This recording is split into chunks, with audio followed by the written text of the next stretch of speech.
জাহান্নামে বড় আযাব হবে, কঠিন শাস্তির মধ্যে পড়বে।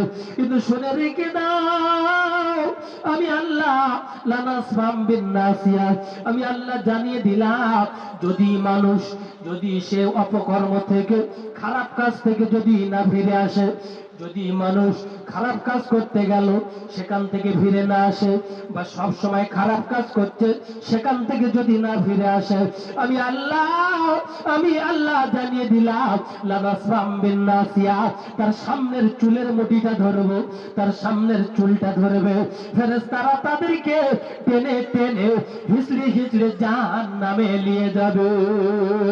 ও কলিজার টুকরা মুসলমান বাবাজিরা, তাই আপনাদের কাছে বলতে চাই, আমরা হলাম মুসলমান, মুসলমানের ঘরে জন্ম নিলাম, কিন্তু যদি আমরা ইমানদারির কাজ কারবার যদি না করি, আমরা যদি খারাপ কাজে জুড়ে থাকি, যদি মদের আড্ডায় পড়ে থাকি, গল্প গুজবের মধ্যে পড়ে থাকি, সেটা আবার দুনিয়াবি কথাবার্তা, যে আমরা কিভাবে মানুষকে ক্ষতি করব, কিভাবে মানুষকে সর্বনাশ করব, এরকম যদি তার মধ্যে থেকে থাকে, আমার আল্লাহ জানিয়ে দিলেন বান্দারে, যদি সে ফিরে না আসে লানাসফাম বিন নাসিয়া, তার চুলের মুঠিটা ধরে, সামনের চুলগুলো ধরে ধরে তাকে জাহান্নামের প্রজ্বলিত আগুনে দিয়ে দেওয়া হবে। তার বিরাট কঠিন আযাব হবে, যে আমরা সামনে বড় বড় চুল রাখি না, কিন্তু এখানে আল্লাহ কোরআনে 30 পারা সূরা আলাকের মধ্যে বলছে যে লানাসফাম বিন নাসিয়া নাসিয়াতিন কাযিবা, যে আমার বান্দা বান্দীরা, যদি তোমরা ফিরে না আসো খারাপ কাজ থেকে, গুনার কাজ থেকে যদি তোমরা ঘুরে না আসো, তাহলে তোমাদের চুলটা, সামনের কেশটা ধরা হবে আর ধরে হিচড়ে জাহান্নামে নিয়ে যাওয়া হবে। আমার বাবাজিরা, সেই কোরআন সম্পর্কে আমাদেরকে শুনতে হবে, কোরআনের আইন, কোরআনের কানুন, কোরআনের নিয়ম, কোরআন কি বলতে শুনুন। কোরআনকে শিখতে হলে, আমার আপনার সেইভাবে যোগ্যতা তৈরি করতে হলে, তাহলে কোরআনটা শিক্ষা আমার মধ্যে আনতে হবে। এই মসজিদ আপনাদের কাছে আছে, আমাদের ইমাম সাহেব, মনে করুন আপনাদের মসজিদের ইমাম সাহেব, তিনি সুন্দর করে বাচ্চাদের সকালবেলা কোরআন শরীফ তেলাওয়াত করায়, কোরআন শরীফের শিক্ষা দেয়, কোরআন শরীফের জ্ঞান দেয়, সুন্দর একটু ঠান্ডা মাথায়, যে আমার আল্লাহ যে কোরআন শরীফ, গোটা কোরআন শরীফটা 30 পারা পাঠিয়ে দিয়েছে, এই কোরআন শরীফের মধ্যে আমার আল্লাহ সুন্দর বন্ধ ব্যবস্থা করে দিয়েছে, যে তোমরা কোরআনটা তেলাওয়াত করো, ওয়ারাতিলিল কোরআন তারতিলা, যে জাইনুল কোরআন আসরাতিকুম, কোরআনটা তোমরা তেলাওয়াত করবে, কোরআনটা তোমরা শিখবে, সুন্দর আওয়াজে তেলাওয়াত করবে, সুন্দরভাবে তোমরা তাসবিহর সঙ্গে, তাসবিহ তাহলিলের সঙ্গে তোমরা কোরআনটা পড়বে। তাসবিহের সঙ্গে যদি কোরআন তেলাওয়াত করো, আমার আল্লাহ শোনার জবানে, আমার রাসূল শোনার জবানে আল্লাহর নবী জানিয়ে দিলে, যে এরকম ব্যক্তি যখন সে কোরআনটা তেলাওয়াত করবে, যেমন আবু জেহেল, আবু লাহাব, উতাইবা, সাইবা, তার রাসূল যখন কোরআন তেলাওয়াত করত, তারা গুটি গুটি গুটি গুটি কদম তুলে রাসূলের দরবারে গিয়ে তারা কোরআন শুনতো। কোরআন শোনার পরে তারা সারাটা রাত জাগ্রত হয়ে, তারা চোখ রোগড়াতে বাড়িতে পৌঁছে যেত। তারা বলতো, রে বাপ, যে খবরদার মুহাম্মাদের ধর্ম অবলম্বন করবি না, মুহাম্মাদের ধর্ম কবুল করবি না, মুহাম্মদ যে কোরআন তেলাওয়াত করছে ওটা শুনবি না। কিন্তু তারাই শুনতো। সেই কোরআন আমার আপনার বাচ্চাদের শিক্ষা দিতে হবে। ও সোনার মানিকেরা রে, কোরআন শিখলে কি হবে, আর কোরআনকে মর্যাদা করলে কি হবে, কোরআন নিজের বাচ্চাদের শিক্ষা দিলে কি হবে, এবং আইনের উপরে থাকলে কি হবে, ভালো কাজ করলে কি হবে, এক কথায় কোরআন শিক্ষা শিখলে কি হবে, এই সংখ্যাটা, এই কথাটা শুনে আমরা একটু নিজেরা চিন্তা ভাবনা বিবেচনা করব এবং ভাববো যে কোরআনটা কি জিনিস, কোরআনের আইনটা কি জিনিস, আর কোরআন শিক্ষাটা করাটা আমার আপনার জন্য কি, কোরআনটা কি জিনিস, কোরআন শেখাটাও কি জিনিস, কোরআন শিখলে কি পাওয়া যায়, কোরআন শিখলে কি হবে, এটা একটুখানি ঠান্ডা মাথায় বোঝে। কোচে কোচে মাসুম বাচ্চারা কোরআন শিখবে, কোরআনের আওয়াজটা তাদের মধ্যে যখন যাবে সহিভাবে শিখবে। কারণ আপনি একটা উদাহরণস্বরূপ বুঝলেন, এনআরসি, এনআরপি, এনপিআর, এনসিআর, আপনি বলেন এনআরসি, যাই বলেন না কেন, আপনার যখন সরকার বলবে আপনার এনআরসি করা হবে। আপনার যখন এনআরসি করা হবে আর ওই এনআরসির সাথে সাথে আপনার যদি ডকুমেন্টসের ভুলভাল থেকে থাকে তাহলে আপনার সমস্যা হবে। তো আমার আপনার কোরআন আল্লাহ রাসূলের উপরে যেটা 23টা বছর ধরে অবতীর্ণ হলো, সে কোরআনের শিক্ষা যদি আমার আপনার মধ্যে ভালোভাবে না থাকে, তাসবিদের সঙ্গে যদি না থাকে, তাহলে কিন্তু এই কোরআন আপনার কিয়ামতের মহাময়দানে সাক্ষী হয়ে দাঁড়াবে যে আল্লাহ যে কোরআন বাচ্চারা শিখেছে, আল্লাহ কোরআন সুন্দরভাবে শিখেছে, এদেরকে আল্লাহ আপনি মাফ করুন। অনেক মানুষ আছে কোরআন শিক্ষার চেষ্টা করেনি, কোরআন শিখিনি, কোরআন শিখেছিল কে একটা ঘটনা বলে দেয়। কোরআন এমন একটা জিনিস যে আমার আল্লাহ রসুল জানিয়ে দিলেন যে কোরআন শিক্ষাটা ফরজ। এই ফরজ জিনিসটা যার মধ্যে নেই সে কিন্তু বেকার বেকার বেকার। আর যদি সে কোরআন নাই বা জানে, 5 ওয়াক্ত নামাজ যদি পড়ে, ফরজ আইন কোরআন তেলাওয়াত করা, আর এই কোরআন তেলাওয়াত যদি করে তার 5 ওয়াক্ত নামাজ পড়তে হবে। 5 ওয়াক্ত নামাজের মধ্যে কোরআন তেলাওয়াত করা যায়, আর এই কোরআন তেলাওয়াত করলে রাসূল জানিয়ে দিলে তার জন্য ফরজ আইনটা মাফ হয়ে গেল। জোরে বলেন, আর একটু জোরে বলেন না সুবহানাল্লাহ। কোরআন তেলাওয়াত করা ফরজ আইন। যদি প্রতিনিয়ত কোরআন শরীফ তেলাওয়াত না করা যায়, আল্লাহ রাসূল সাল্লাল্লাহু আলাইহি ওয়াসাল্লাম জানাচ্ছেন যে তার জন্য হিসাব হবে। এটা একটা ফরজ, আর ফরজ যার ছেড়ে যাচ্ছে সে কিন্তু বিরাট কঠিন আযাবের মধ্যে পতিত হবে। আর তার জন্য মাপটা কি? যদি আমি কোরআন জানি না, 10টা সূরা জানি, আল্লাহ রাসূল বলছে ওই কোরআন শরীফের 10টা সূরা মুখস্থ করে নামাজের মধ্যে পড়বে, তাহলে তার কোরআন তেলাওয়াতটা, তার ফরজ আইনটা মাফ হয়ে যাবে। জোরে বলেন না সুবহানাল্লাহ। ওই সোনার মালিকেরা ঠান্ডা মাথায় বোঝার চেষ্টা করো যে আমার আল্লাহ কোরআন শরীফটা পাঠালেন, এই কোরআন শরীফের মহব্বত, কোরআন শরীফের ভালোবাসা, কোরআনকে যদি ভালোবাসা যায় তাহলে কি হবে একটু দেখুন। 1 তারিখে হযরতে আপনার বাদশাহ হারুন আর রশিদের ছেলে, একটা মাসুম বাচ্চা, সে সব সময় একটা কোরআন শরীফ নিয়ে আল্লাহর কালাম, আল্লাহর কালামুল্লাহ শরীফ নিয়ে তেলাওয়াত করে, ঝরঝর করে কাঁদে আর বলে আল্লাহ যে আমার জন্য কি হবে, আমি নিজে কি করব, এই দুনিয়ার জমিনে আল্লাহ আমি জানি না, আখিরাতে গিয়ে কি হিসাবে দেব। আমার মাবুদ রে, আমার আল্লাহ, আমার কবর থেকে বিরাট ভয় লাগে, মাইয়ের দেখলে বিশাল ভয় লাগে, কোরআন ছাড়া আমি তো কিছুই জানি না। রব্বুল আলামিন এই কোরআন শিক্ষাটা আমার মধ্যে সুন্দরভাবে দিয়ে দেন। বাদশাহ হারুন আর রশিদের ছেলে ঝরঝর ঝরঝর করে কান্ত, কোরআন জড়িয়ে রাখতো, বুকে করে কোরআন জড়িয়ে নিয়ে পাগলের মতো ঘুরতো, বিরাট বড় কান্না পেত, বিশাল ভয় করতে লাগতো।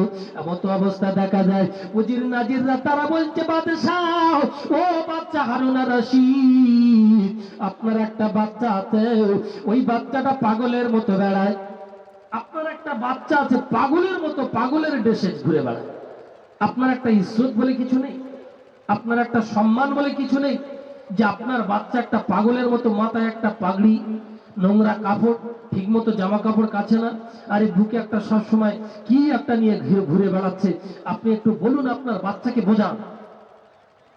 বারবার করে উজির নাজিররা বলতে লাগলো। এমত অবস্থা বাদশাহ হারুন আর রশিদ নিজের ছেলেকে ডাকলো, নিজের ছেলেকে ডাকার পরে বলতে, বাপরে তোমার বুকে ওটা কি?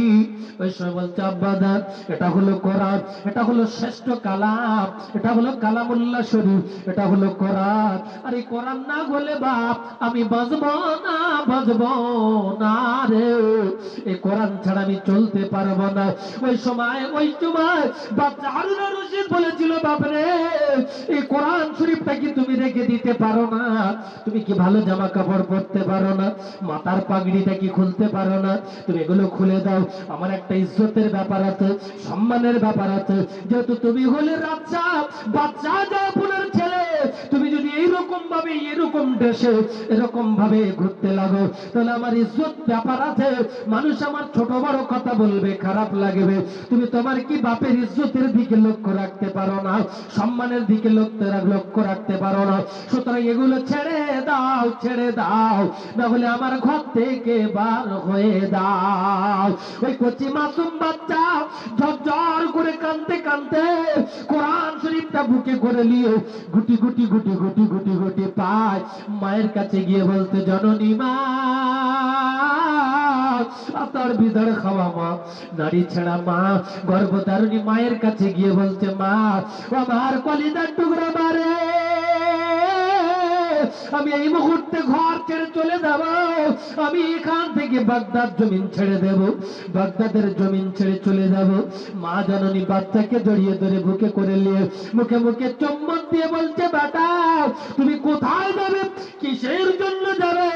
ওই সময় বলছে, মা, খলিদার টুকরা মা, আমার আব্বার সম্মানের হানি হবে, ইজ্জত নষ্ট হবে, আমার আব্বার ইজ্জত নষ্ট হবে, আমি ছেলে এরকম চাই না। আমার মধ্যে আল্লাহ কোরআনের শিক্ষা দিয়েছে, আমি কোরআন নিয়ে ঘুরি, মাথায় পাগড়ি বেঁধে ঘুরি, তাই আমার আব্বার ইজ্জতের সম্মানের হানি হবে। আমাকে বারবার করে বলল যে এই জিনিসটা ছাড়তে হবে, না হলে কিন্তু তোমার এই দুনিয়া থেকে, আমার এই বাস্তু থেকে, আমার ভিটে থেকে, আমার রাজ্য থেকে, আমার দরবার থেকে তোমাকে চলে যেতে হবে। এই জন্য মা, আমি তোমার কাছে এসেছি, আমি এখনই বেরিয়ে চলে যেতে চাই, আমাকে শেষ বিদায় দিয়ে দাও। মায়ের কাছে এসে বলছে, মা, আমাকে শেষ বিদায় দাও, আমি এই মুহূর্তে ফিরে চলে যাব, এখানে আর থাকবো না, আমি আমার বাপের দরবারে থাকতে চাই না, আর ইজ্জতকে আমি নষ্টও করতে চাই না।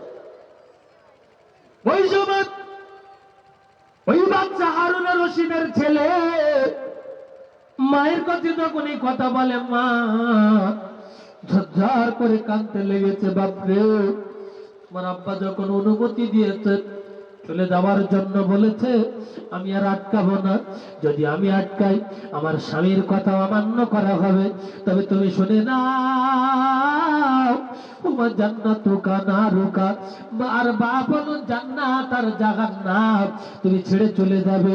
কিন্তু ভাবো বাবা, তুমি বাচ্চা মানুষ, শিশু মানুষ, তোমার এরকম কিন্তু তোমার নিজে নিজে সিদ্ধান্ত নেওয়াটা উচিত হয়নি। ওই সময় বলছে, মা গো, আমার জন্য দোয়া করো, আমি এখান থেকে চলে যেতে চাই, আমি থাকলে আমার বাপের ইজ্জত নষ্ট হবে, সুতরাং আমাকে বিদায় দাও। মা জননী বলছে, বাবা শুনে রেখে দাও। সঙ্গে সঙ্গে একটা হাতের আংটি ছিল, খুলে বাচ্চার হাতে পরিয়ে দিল। বাচ্চাকে বলছে, বাপেরে,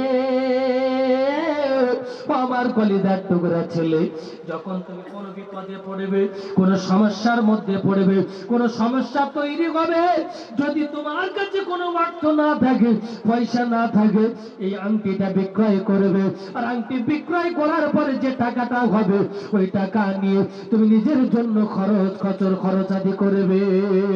বাচ্চা জব্দার করে কাঁদতে কাঁদতে ওই আংটিটা হাতে পরে নিল, আর কোরআন শরীফটা বুকে করে জড়িয়ে ধরল। ওই কোরআন শরীফ বুকে করে জড়িয়ে নিয়ে গুটি গুটি গুটি গুটি বাগদাদের জমিন ছেড়ে দিয়ে আপনার আস্তে আস্তে আস্তে আস্তে বসরার জমিনে চলে গেল।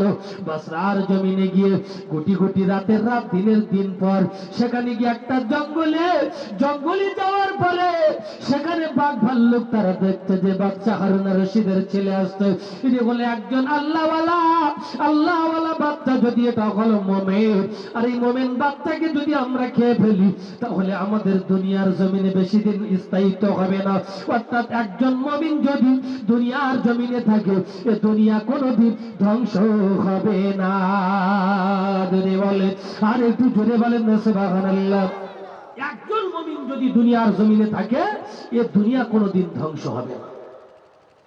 মান ক্বাল আল্লাহ, যদি কেউ বলে একজন ব্যক্তি আল্লাহ, তো বলছে লা ফানাউদ দুনিয়া, কোনদিন এই দুনিয়া ফানা হবে না, শেষ হবে না। একজন যদি আল্লাহ বললে বলা থাকে, এই পৃথিবী কোনদিন ধ্বংস হবে না।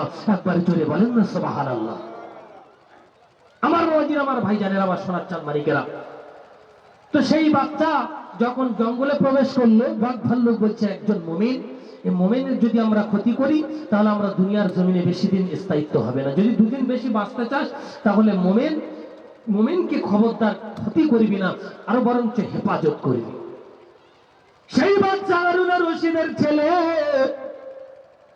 ওই বসরার জমিনে গিয়ে সেখানে এক জায়গায় পাথরের উপরে মাথা দিয়ে, একটা ইটের উপরে মাথা দিয়ে শুয়ে পড়লো। শরীরটা বড় ক্লান্ত অবস্থায় ওই বাচ্চা হারুন আর রশিদের ছেলে শুয়ে যখন বিশ্রাম নিতে লাগলো, আবার কিছুক্ষণ পরে উঠে কোরআন তেলাওয়াত করতে লাগলো। ছোট ছোট বাচ্চারা তারা বলছে একটা পাগল এসেছে, পাগল। গ্রামে যখন পাগল বাচ্চারা যায় বা কেউ কোনো পাগল মানুষ যায়, ছোট ছোট বাচ্চারা ঢিল মারে, তাদের দিকে দেখে অট্ট হাসি হাসতে লাগে। পাগলকে কি না বলে, ওই সময় ওই বাচ্চারা ঢিল মারতে লেগেছে, কথা বলতে লেগেছে, তার উপরে একটা টর্চিট করতে লেগেছে। কিন্তু এই বাচ্চা হারুন আর রশিদের ছেলে কোনো কথা না বলে আল্লাহর কোরআনটাকে নিয়ে তেলাওয়াত করতে লাগে। আল্লাহর কোরআন তেলাওয়াত করতে লেগেছে। ঝরঝর করে কাঁদে আর বলে, আল্লাহ, যে কোরআনের জন্য আমি আমার নিজের দেশকে ছেড়েছি, আমার বাপকে ছেড়েছি, আমার মাকে ছেড়ে দিয়েছি, আমি আর ওই দেশে ফিরবো না। আল্লাহ, আপনি আমাকে হেফাজত করুন, আমাকে যেন কেউ ক্ষতি না করে। ওই বাচ্চা হারুন আর রশিদের ছেলে সেখানে বসে বসে কোরআন তেলাওয়াত করে, একটা গাছের ছাওয়ার নিচে বসে। এদিকে আবু আমির বসরি রাহমাতুল্লাহ আলাইহি, তিনি বলেন আল্লাহর ওলি, এমন একজন ওলি সেই বসরার জমিনে সেই সময় আল্লাহর ওলি ছিলেন আবু আমির বসরি। গুটি গুটি গুটি গুটি গুটি গুটি পায় খুঁজতে লেগেছে যে আমার একটা রাজমিস্ত্রির দরকার, আমার কিছু কাজ কাম বাকি আছে, সেগুলো করবে। একটা রাজমিস্ত্রির খোঁজে বার হয়ে গেল, কিন্তু যেতে যেতে যেতে যেতে কিছু দূরে গিয়ে দেখছে যে একটা বাচ্চা গাছের গায়ে হেলান দিয়ে একটা যেন কি নিয়ে সুন্দরভাবে তেলাওয়াত করছে। কাছে কাছে গিয়ে দেখে ওই আবু আমির বসরি রাহমাতুল্লাহ আলাইহি, তিনি কাছাকাছিতে গিয়ে দেখছে যে বাচ্চা হারুন আর রশিদের ছেলে একটা কোরআন শরীফ নিয়ে, একটা ভালো কাপড় নয় দেহেতে, নোংরা যেন কাপড়, ছেঁড়া তালি মারা যেন কাপড়, মাথায় একটা পাগড়ি বেঁধে, টুপি মাথায় রয়েছে, আল্লাহর কোরআন নিয়ে তেলাওয়াত করে ঝরঝর করে কাঁদে। আবু আমির বসরি রাহমাতুল্লাহ আলাইহি বলছে, বাবা, তোমার বাড়ি কোথায়? তুমি কোথায় থেকে এসেছো? তোমার খবরটা কি বলো? ওই সময় বলছে, আবু আমির বসরি রে, ও আবু আমির বসরি, ও আবু আমির বসরি, আমার বাড়ি হলো বাগদাদের জমিনে। ওই সময় বলছে, বাবা, আমি যে আবু আমির বসরি তুমি কি করে জানলে? বলছে, আমার জানার প্রয়োজন নেই, জানানোর মালিক হলেন আল্লাহ, তিনি আমাকে জানিয়ে দিয়েছে। একবার জোরে বলুন সুবহানাল্লাহ, আর একটু জোরে বলেন না সুবহানাল্লাহ। ওই বাচ্চা হযরত আবু আমির বসরি রাহমাতুল্লাহ আলাইহির নামটা যখন ধরলো, ওই সময় আশ্চর্য হয়ে গেল, কিরকম আছে আমার নামটা ধরে ফেললো, কি করে জানলো? বা বাড়ি তো বাগদাদের জমিনে, বসরার জমিনে এসে আমার নামটা ধরলো।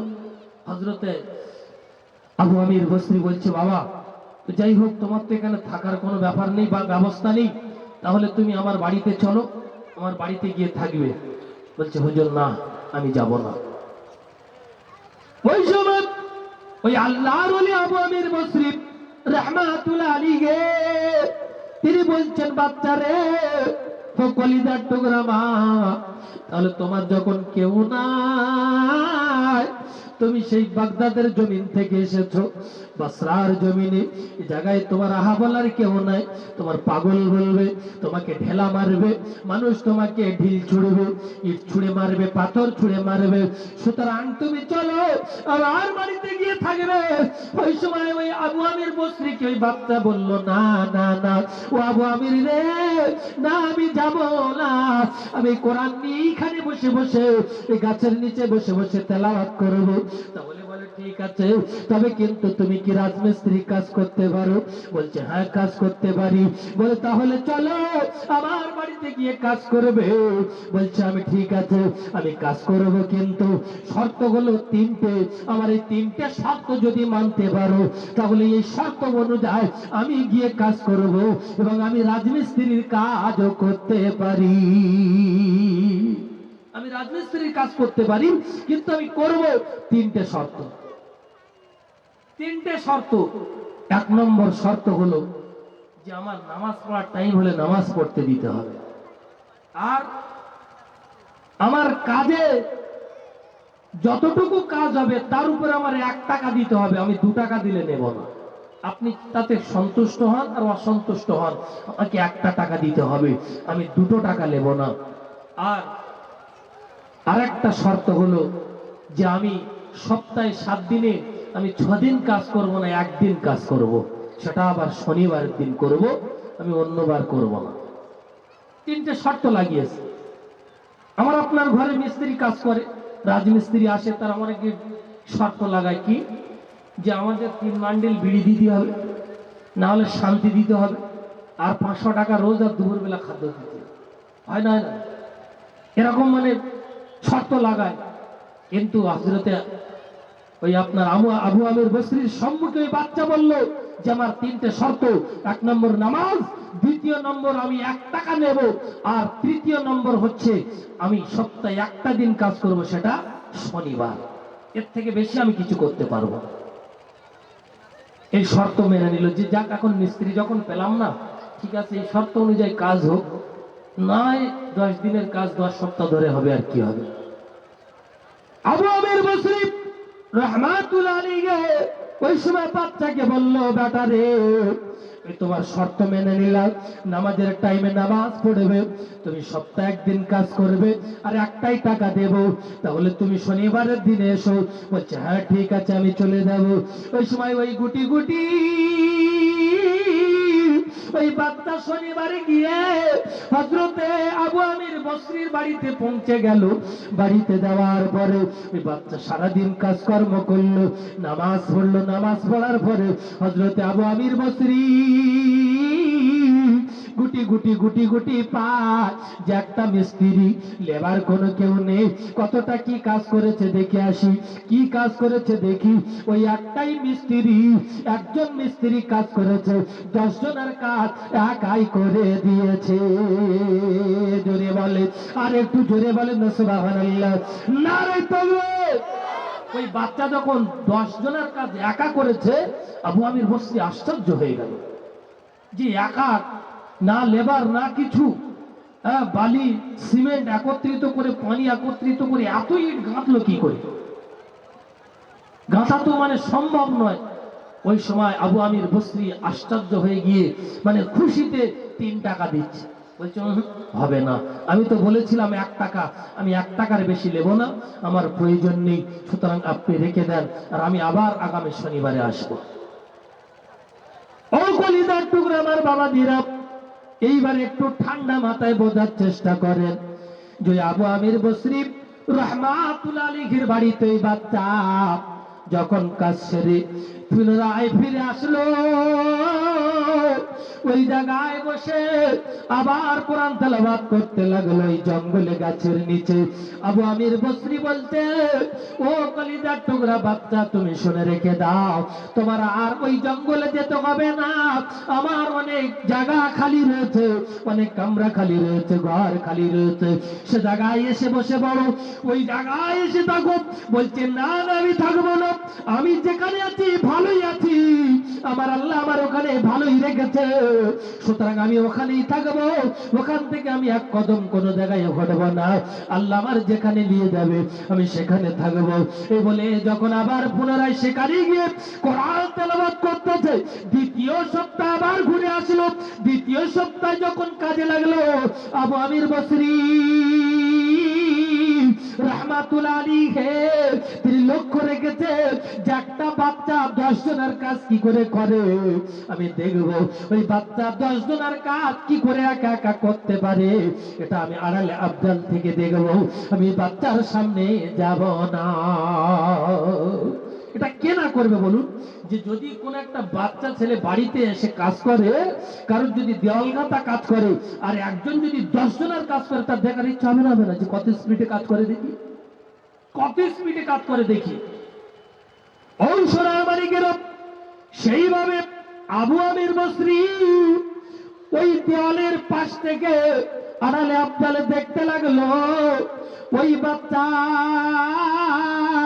পানি নিল, সিমেন্ট আর বালি এক জায়গা করলো, সঙ্গে সঙ্গে মিশিয়ে মশলা তৈরি করে নিল।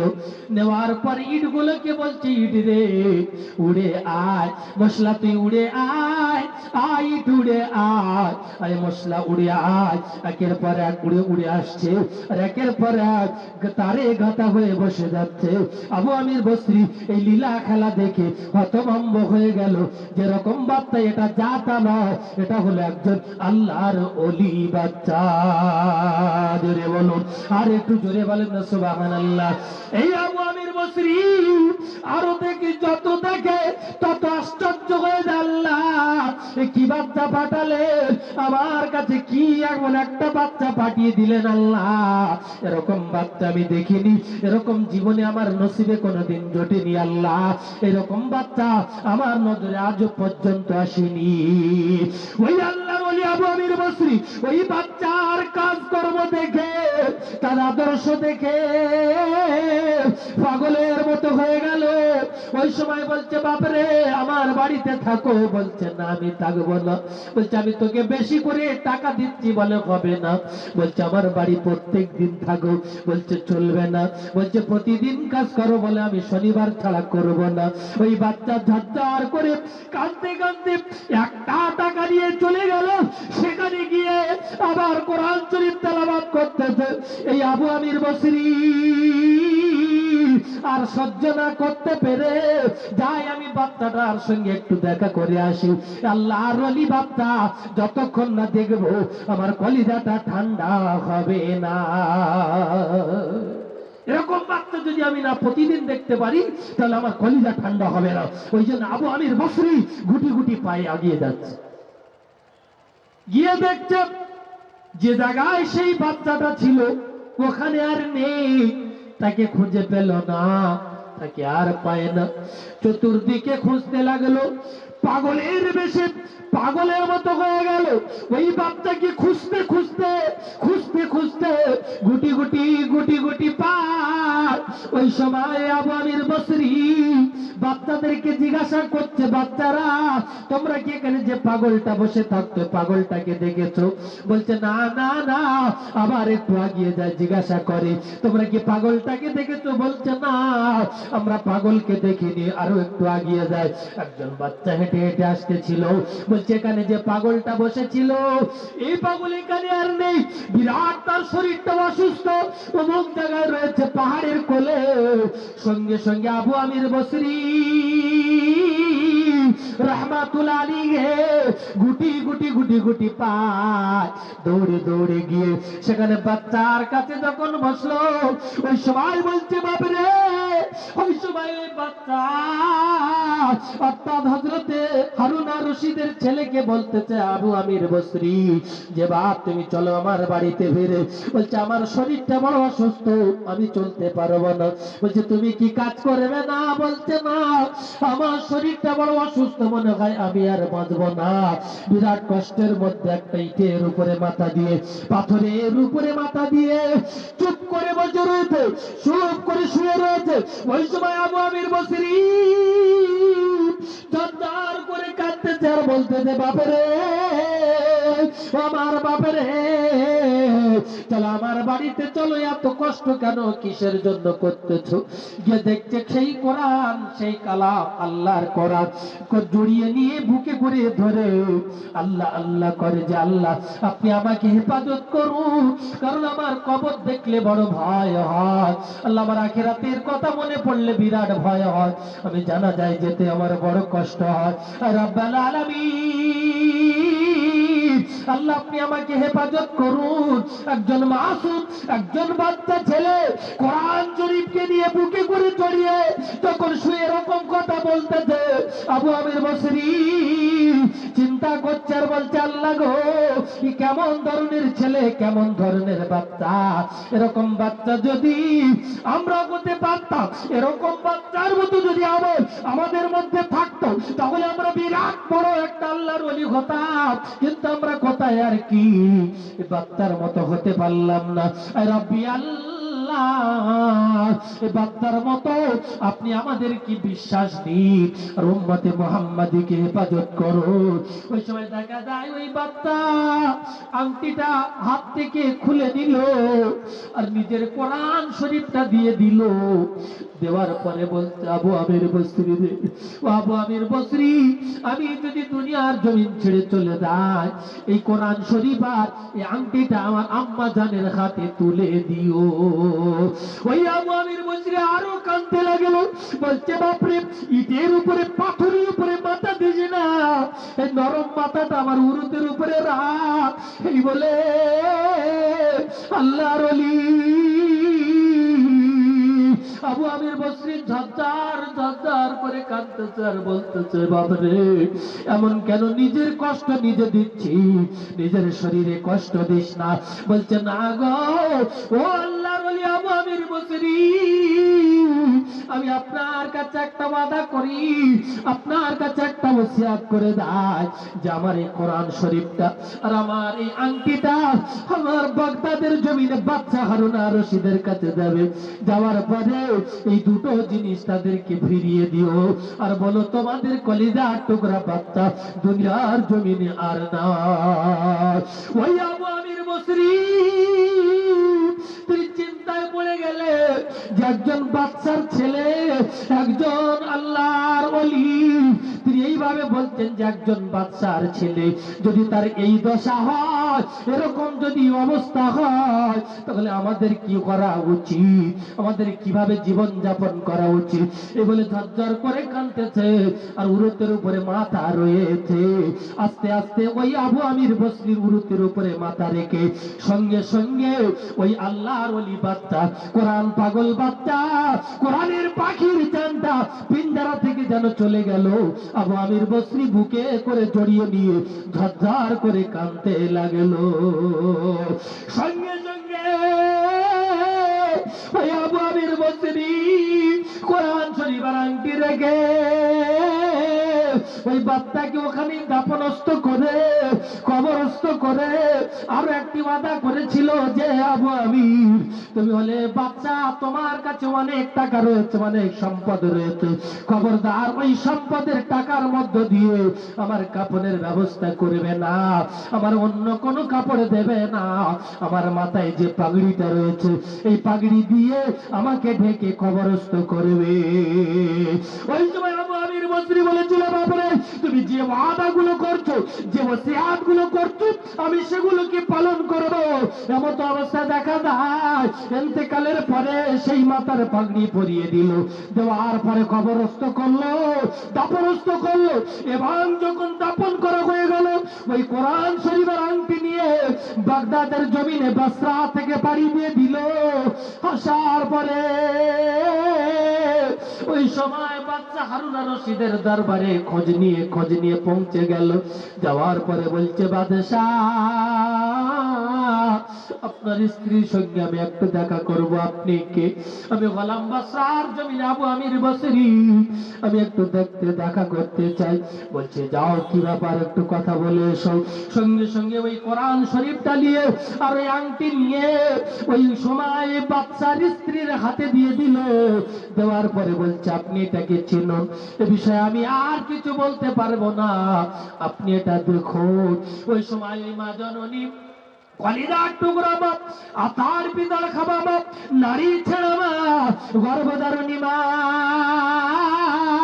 কলিজা ফাটা মা, ওই সময় ওই কোরআন শরীফ আর আংটিটা নিয়ে ঝরঝর করে কাঁদতে লাগলো। আল্লাহ, আমার মাবুদ রে, এটা তো সেই আমার বাচ্চার কোরআন, আর আমি যে আংটিটা বাচ্চার জন্য দিয়েছিলাম সেই আংটি। ওই আবু আমির বসরিকে বলছে, আবু আমির বসরি তোমার বাড়ি কোথায়? বলছে বসরা শহরের নাম কি? আবু আমির বসরি শুনে রেখে দাও ও আবু আমির বসরি, যে এই কোরআন শরীফ আর গিয়ে আপনার আংটিটা পাঠিয়ে দিল যে বাচ্চা, সে বাচ্চার খবর কি বলো? ওই সময় জজার ঘুরে কাঁদতেছে আর বলতেছে, ও বাচ্চা যা আপনার স্ত্রী, আপনি শুনে রেখে দেন এটা কে আপনি বলুন। বলছে এটা আমার কলিজার টুকরা বাচ্চা। বলছে ওই বাচ্চা দুনিয়ার জমিনে নাই। মা সঙ্গে সঙ্গে আতার ভিতর খেয়ে নারী ছাড়া মা কাঁপতে লাগলো, এত কান্না কাঁদতে লাগলো। কেতাবের ভিতরে লেখা আছে যে ওই বাচ্চা মা বাচ্চার জন্য এত কান্না কেঁদেছিল, কানতে কানতে কানতে কানতে ওই বাচ্চা হারুন আর রশিদের স্ত্রী বাবা হয়ে গিয়েছিল। আবার আল্লাহর কুদরতি পাওয়ারে সে আবার বল ফিরে পেয়েছিল, সেটা ঠিকই, কিন্তু ওই যে একজন কলিজার টুকরা বাচ্চা, আল্লাহর ওলি বলার উদ্দেশ্য হলো এটাই, যখন সে কোরআনকে নিয়ে নিল, কোরআনকে নিজের মধ্যে আনলো, একজন বাচ্চা মাসুম, সে তার জীবনে যা কিছু ছিল সবকিছু তাবে হয়ে গেল। জঙ্গলের বাঘ থেকে সরে গেল, জঙ্গলের প্রাণীরা থেকে সরে গেল। ইটের কথা বললো, ইট কথা শুনলো, বালির কথা বললো, বালির সঙ্গে বালি কথা শুনলো, পানির সঙ্গে কথা বললো, পানির কথা শুনলো। এক কথায় বলা যায় যে দুনিয়ার জমিনে আপনি যদি আল্লাহর জন্য হয়ে যান, মাওলাহুল মাওলা ফালাহুল কুল, আল্লাহ রাসূল হাদিস পাকের ভিতরে জানিয়ে দিলে যে একজন বান্দা তোমরা শুনে নাও, যদি তোমরা আল্লাহর জন্য হয়ে যাও, আল্লাহ তোমার জন্য হয়ে যাবে, অর্থাৎ সারা গোটা পৃথিবীটা তোমার জন্য হয়ে যাবে। জোরে বলে, আর একটু জোরে বলেন না সুবহানাল্লাহ। এই আল্লাহর আওয়াজ, আল্লাহর ধ্বনি, যদি আপনি আল্লাহর জন্য হয়ে যান সবকিছু আপনার জন্য হয়ে যাবে। এটা হলো আপনার জন্য কারামত। আর এদিকে আল্লাহর নবী সাল্লাল্লাহু আলাইহি ওয়াসাল্লাম, তিনি এমন একজন নবী যে তিনি যখনই যেটা মনে করত যে গাছগুলো দাঁড়িয়ে আছে, আমার একটু ইস্তেঞ্জার ব্যাপার আছে, সঙ্গে সঙ্গে গাছগুলো ডাকতো, গাছ চলে এসো, সঙ্গে সঙ্গে ঘিরে ফেলতো, গাছের আড়ালে গিয়ে আল্লাহ রসুল গিয়ে ইস্তেঞ্জা সেরে নিত। তখন তো আমার আপনার ঘরের মতো বাথরুম ছিল না, সে জায়গায় গিয়ে বসে বাথরুম সেরে নিত। ঠিক আপনি এটাই মনে করেন যে সেই রসুলের উম্মাত যদি আপনি দুনিয়াকে প্রাধান্য দেন, তাহলে কিন্তু দুনিয়া আপনি পাবেন না। আর যদি দুনিয়াকে সরে আল্লাহকে টেনে নেন, তাহলে কিন্তু এটা আপনি মনে করবেন যে দুনিয়ার জমিনে আপনার যা কিছু আছে সব কিছু বেকার হয়ে যাবে, আর সব আপনার তাবে হয়ে যাবে। আপনি যেটা বলবেন সেটাই হবে। একজন আপনার বান্দা, আপনার বান্দি, আমরা একটু লক্ষ্য করলে বুঝতে পারবো যে আজকের কয়েকদিনের খেলা, যে কয়েকদিন হয়ে গেল যে মুস্কান খান, যিনি একজন আল্লাহর বান্দি,